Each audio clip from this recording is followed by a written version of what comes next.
ചിറക്കടവ് തോണിപ്പാറ സ്വദേശിയായ മുഹമ്മദ് ഹാഷിമിന്റെ ഫോണാണ് പൊൻകുന്നം ടൗണിൽ വെച്ച് റോഡിന് സമീപത്തെ ഓടയിലേക്ക് പോയത്. ദേഹത്ത് എന്തോ കടിച്ചതോടെ ഹാഷിം ഷർട്ട് കുടഞ്ഞപ്പോൾ ഫോണും ഇതോടൊപ്പം കുഴിയിൽ പോകുകയായിരുന്നു. തുടർന്ന് ഇവർ ഫോൺ എടുക്കുവാൻ ഏറെ ശ്രമിച്ചെങ്കിലും ഫോൺ എടുക്കുവാൻ സാധിച്ചില്ല. ഇതോടെ കാഞ്ഞിരപ്പള്ളി ഫയർഫോഴ്സിൽ വിവരം അറിയിക്കുകയായിരുന്നു. സീനിയർ ഫയർ ആൻഡ് റെസ്ക്യൂ ഓഫീസർമാരായ PI നൌഫലിന്റെ നേതൃത്വത്തിൽ സ്ഥലത്തെത്തിയ സംഘം ഫോൺ ക്യാച്ചർ വഴി ഫോൺ എടുത്ത് നൽകുകയായിരുന്നു.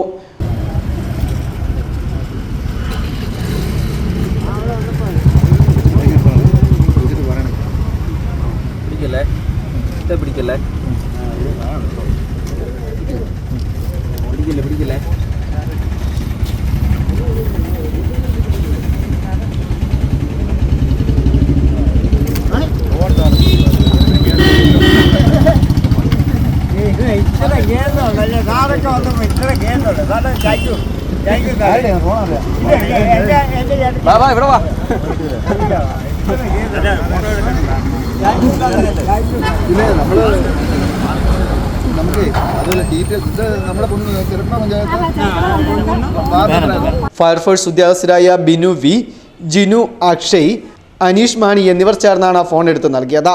കഴിഞ്ഞ ദിവസം പാമ്പാടിക്ക് സമീപം പാറമട കുളത്തിൽ പോയ നാഗാലാൻഡ് സ്വദേശിയുടെ ഫോണും കാഞ്ഞിരപ്പള്ളി ഫയർഫോഴ്സിന്റെ സ്കൂബ ടീമെത്തി വീണ്ടെടുത്ത് നൽകിയിരുന്നു. News bureau, Kanjirappally.